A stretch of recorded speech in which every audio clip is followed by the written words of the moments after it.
Hi there, students. Okay, this video is about formal words saying that something is ideal, it's a perfect example. But let's look at this word ideal to start with.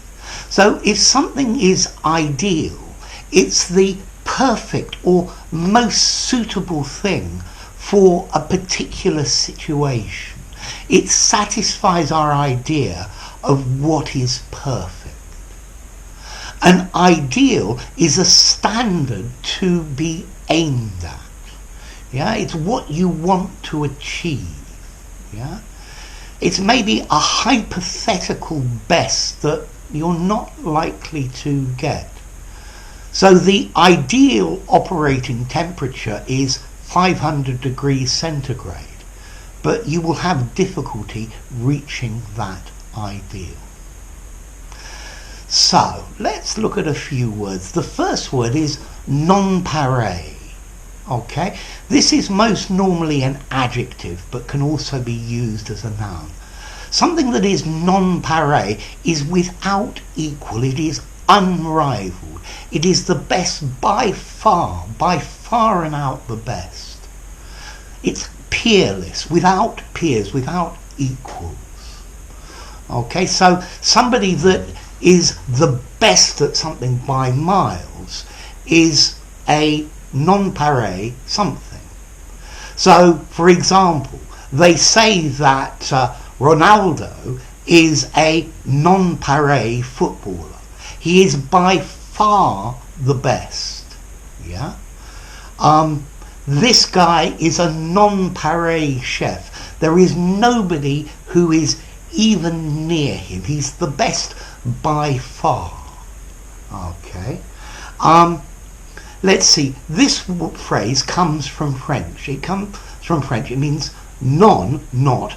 Pareil means similar, not the same, not equalled. Okay, so unequalled, without rival. Yeah? So I am a nonpareil English teacher in YouTube. There are no other channels like mine. Yeah? Okay, my videos are the best by far. Okay, nonpareil. Yes, it's maybe a slightly formal word, sounds a little bit posh, but it's a really nice phrase, okay? Very good for your writing. Okay, what about the next word? A paragon. Okay, a paragon is a noun. A paragon is a perfect example of a quality. When I hear the word paragon, the first thing I think of is the collocation, a paragon of virtue.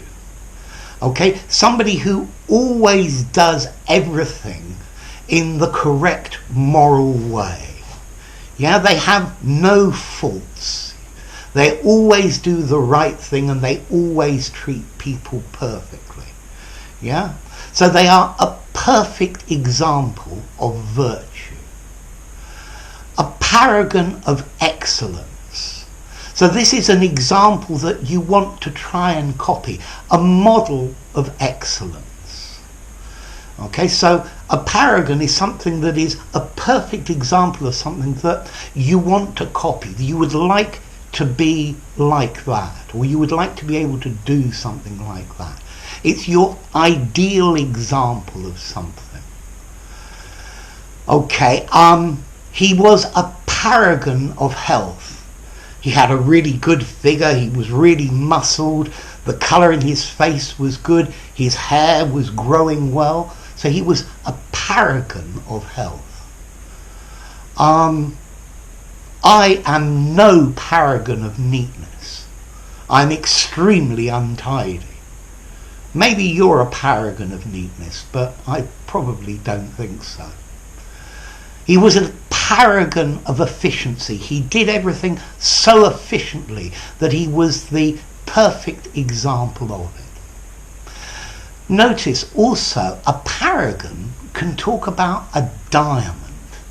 A diamond that is perfect, flawless, of at least 100 carats.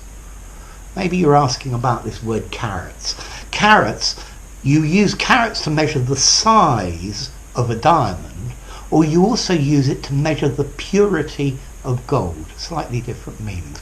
But a paragon can also mean a flawless diamond, a perfect diamond with no mistakes in the structure, of at least 100 carats, so it's a big one. Yeah? Okay, maybe that's a perfect example, if you like. Okay, the next word is epitome. An epitome, again, is a perfect example of. I think maybe a paragon is talking about a perfect example of the best. An epitome is the representation of something. So the example is an exact example, and again I would say a perfect example of a quality or a style. So he is the epitome of elegance. So if you think of elegance, he is the example. He is the personification of elegance. Maybe the personification, the epitome of good taste. Yeah? I think maybe a paragon is more talking about a perfect example of perfection, whereas an epitome is just a perfect example of something. It's the thing that would come into your mind if you imagined that thing. Okay? So, I'd like to be the epitome of the perfect English teacher, not the epitome of the bad, boring English teacher where all the students go to sleep. Okay? I'd prefer to be a paragon of teaching. Okay, the next word is apotheosis. Okay, the apotheosis of something is the highest point in its development. The best time of something, when something it's at its best moment, it's at the peak, at its zenith, if you like. So, I think a human being is at their apotheosis between maybe 25 and 30. Well, certainly physically, maybe not mentally. Maybe mentally the apotheosis is later in life. But the best time of something, when it's at its absolute perfect. Okay, this word apotheosis comes from ancient Greek. Apotheos, from God. And you can also use this word apotheosis to mean when somebody is elevated to the status of a god. I think Greek and Roman leaders believed when they became the leader of their nation, they became gods, to deify, if you like.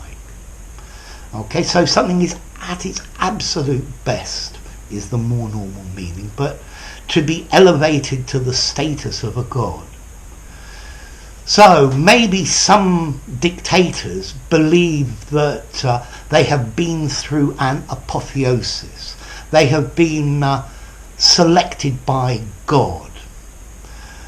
I think the English Civil War was because the king believed that he had the divine right of kings, so effectively he was elevated to the status of a god. This is apotheosis.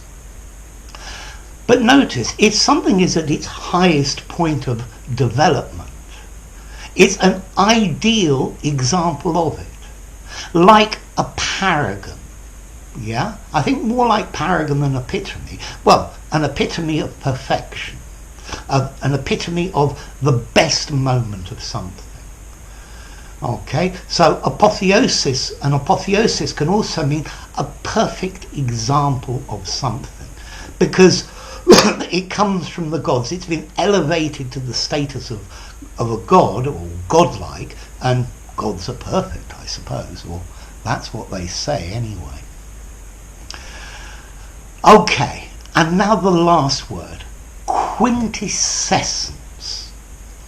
Okay, quintessence is a noun meaning the most pure, the most concentrated essence of something, the nub of it, the crux of it, the reality of something in a nutshell. Okay, the most perfect embodiment of it. You reduce it to something that is so concentrated that it's in its perfect form. I believe you can even use this in chemistry to say an absolutely pure chemical. Okay, so the quintessence is the center, heart and reality of something. Now this word has an interesting origin as well. Quintessence, quinte, 5, the fifth element. Yeah? Okay, and in medieval philosophy, they believed that the world was made up of earth, fire, air and water.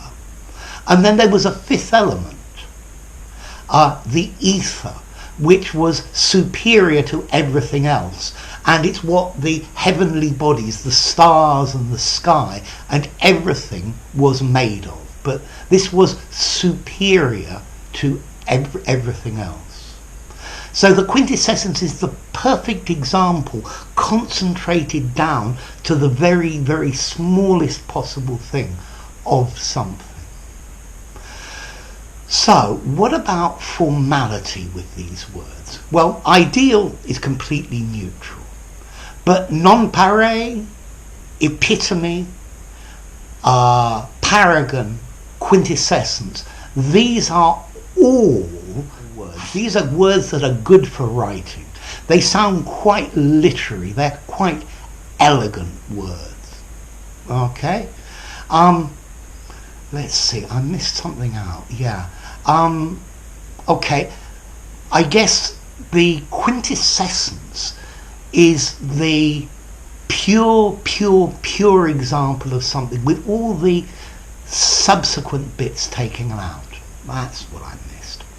Okay, an epitome can also be a brief summary of a book or an article, a synopsis of something, but this meaning is not very common.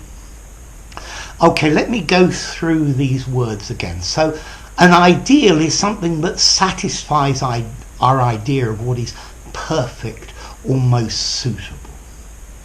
If something is nonpareil, that's an adjective that says it's without equal, it's by far and out the best, with no competition. There is nothing pareil, nothing equal.